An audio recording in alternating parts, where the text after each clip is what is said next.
सुबह का अंधेरा अभी पूरी तरह होता है नहीं था, लेकिन राजू के लिए दिन शुरू हो चुका था। उसके लिए ये सिर्फ रोजगार नहीं, घर की सांस था, माँ की दावा, चूल्हे की आग और ईमानदार कमाई का एकमात्र सहारा। चल मेरे साथ ही, आज भी चमकना पड़ेगा। लोग पहले थैला देखते हैं, फिर खाना खाते हैं। खुरदई लाकेरे बटाती थी कि नींद से पहले मेहनत आती है और थकान से पहले जिम्मेदारी। आलू ठीक है, टमाटर भी ताज़े हैं। बस आज भी सब बिक जाएं तो दावा आसम से आ जाएगी।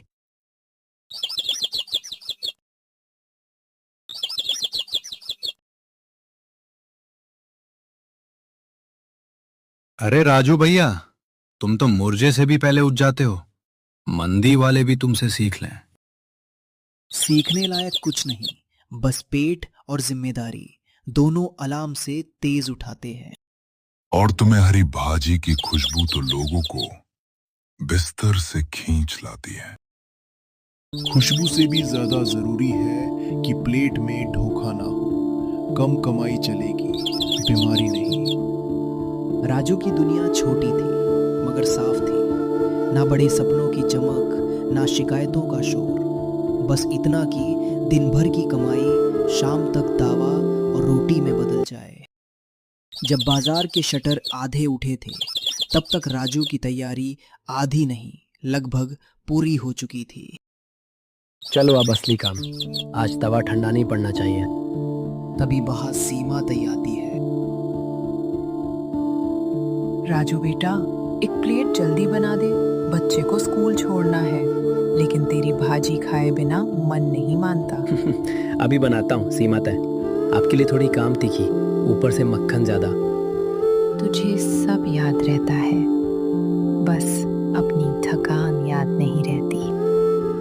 थकान बाद में आती है। थाई पहले ग्राहक आते हैं, फिर हिसाब, फिर घर। राजू हर बनाते समय सिर्फ स्वाद नहीं, भरोसा परोसता था। यही कारण था कि लोग उसके ठेले पर सिर्फ खाने नहीं, लौटने के लिए आते थे। वाह, आज तो कमाल कर दिया। सच कहूँ, तेरे हाथ में बरकत है बेटा।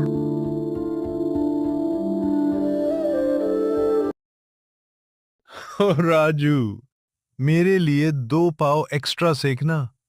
रात भर गाड़ी चलाई है, पेट पीठ से लग गया है। तुम्हारा पेट तो रोज यही कहता है। श्याम भाई बैठो, अभी आग जैसी गर्म होती है वैसे ही लगाता हूँ। उसकी जेब भले खाली रहती थी, मगर दिल तंग नहीं था। शायद इसलिए उसकी थाली में स्वाद के साथ इज्जत भी मिलती थी। अचानक वहां एक अनजान आदमी आता है और कहता है, बहुत नाम सुना है, तेरे हाथ का देखना है। स्वाद वाकई इतना ईमानदार है या सिर्फ बातों में? स्वाद चख कर बताए साहब, यहाँ जवाब जुबान नहीं देती, प्लेट देती है जवाब। अनजान आदमी के होठों पर हल्की सी मुस्कान आई, मगर वो मुस्कान दोस्ती की थी या किसी और इरादे की, ये अभी कोई नहीं जानता था। सुबह पूरी तरह जाग चुकी थी, लेकिन राजू के दिन की असली कहानी अब शुरू होने वाली थी।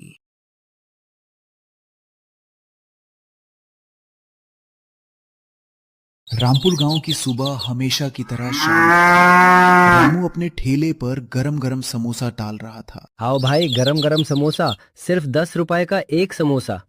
रामू, तेरे समोसा का स्वाद स्वाद पूरे गांव में मशहूर है। हाँ भाई, तेरे जैसा समोसा कोई नहीं बना सकता। बस आप सबका प्यार है। लगता है कोई बड़ा आदमी आया है। नमस्ते गांव वालों, आज से रामपुर में मेरी नई दुकान खुल रही है और ओपनिंग के मौके पर सबको फ्री जलेबी और समोसा मिलेंगे। वाह! आप मेरी दुकान का क्या होगा, हे भगवान। रामू बहुत परेशान था। बेचारा, उसके ऊपर बहुत सारी जिम्मेदारी थी घर की। आज कितनी कमाई हुई? आप बहुत थके हुए लग रहा हो। बस 35 रुपए। आज सिर्फ 3 समोसा बिके। लेकिन कल तो 300 रुपए की बिक्री हुई थी जी। सब लोग विक्रम सेठ की दुकान पर चले गए।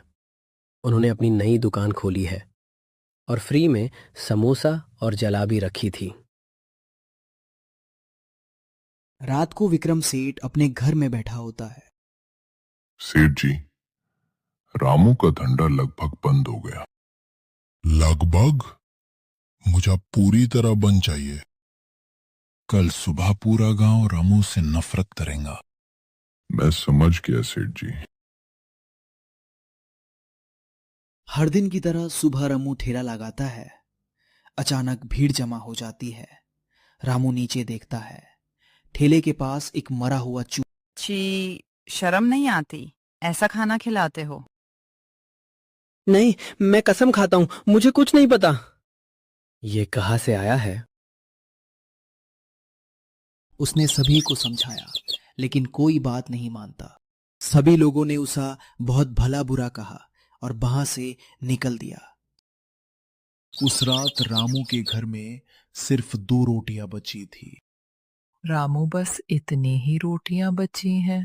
कोई बात नहीं सीता, मुझे भूख नहीं है। तुम और छोटू खाना खाकर सो जाओ। अगली सुबह छोटू खेलने जा रहा होता है। तभी उसने विक्रम सेठ के नौकर को फोन पर बात करते सुना। हाँ, चूहा रखने का प्लान काम कर गया। अब गांव वाले कभी रामू से समोसे नहीं खरीदेंगे। तो ये सब सेठ जी ने किया था, मेरा पापा का ठेला बंद करने के लिए। छोटू जल्दी अपने घर की तरह भागता है, सब बताना को।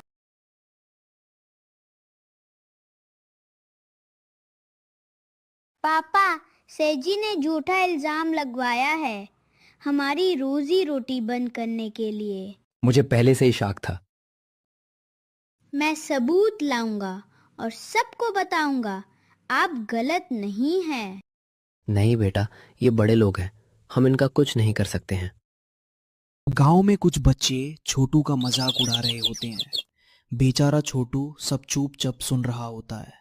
हाँ, हम कभी तुम्हारे पापा के समोसे नहीं खरीदेंगे। देखो, चूहे वाले समोसा का बेटा आ गया। जब सेठ और नौकर दुकान बंद करके जा रहे होते हैं, तभी छोटू अपने दोस्त रवि के साथ दुकान के पीछे छुप जाता है। अगर पकड़े गए तो क्या होगा? कुछ नहीं होगा यार, और सच के लिए रिस्क लेना पड़ता है। रामू का धंधा लगभग खत्म कर दिया है हमने। हाँ, सेठ जी और गांव वाले उससे नफरत करने लगे हैं। सेठ जी, अब हमारी दुकान खूब चलेगी। छोटू मोबाइल रिकॉर्डिंग चालू कर देता है और सब कुछ रिकॉर्ड हो जाता है। कौन कौन? हाँ, वहां रुको, कौन है? वो दोनों किसी तरह भाग निकलते हैं। भागू!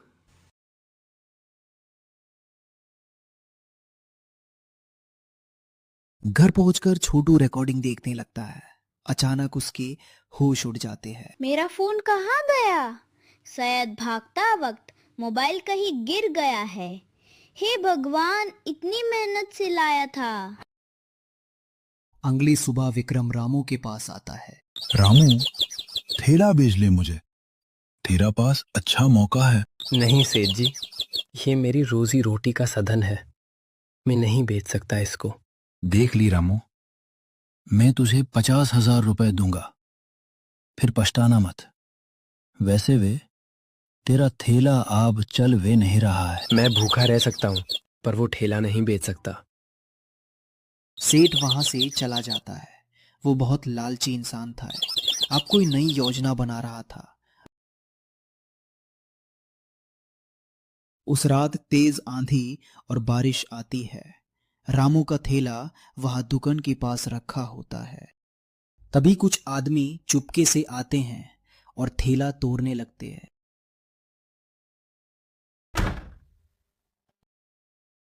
गांव में सुनहरी सुबह होती है।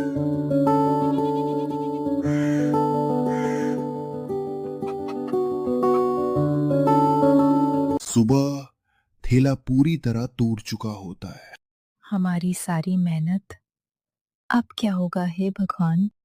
गांव के बूढ़े आदमी मास्टर जी रामू के पास आते हैं। रामू बेटा, हिम्मत मत हारना बेटा, ये सेठ बहुत खराब है।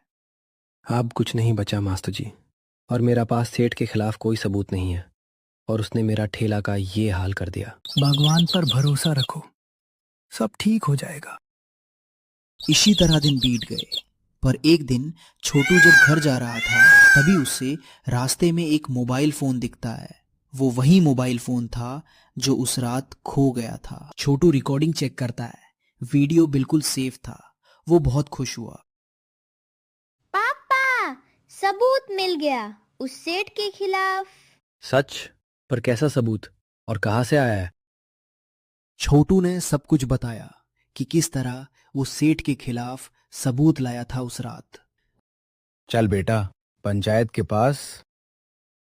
वो दोनों पंचायत के पास जाते हैं। पंचायत को सब कुछ बताते हैं कि क्या क्या हुआ है। फिर पंचायत ने सबूत के आधार पर सेठ को पुलिस के हवाले कर दिया। पुलिस सेठ की दुकान को सील कर देती है और उसको अरेस्ट कर ले जाती है, और इसी तरह सच्चाई की हमेशा जीत होती है।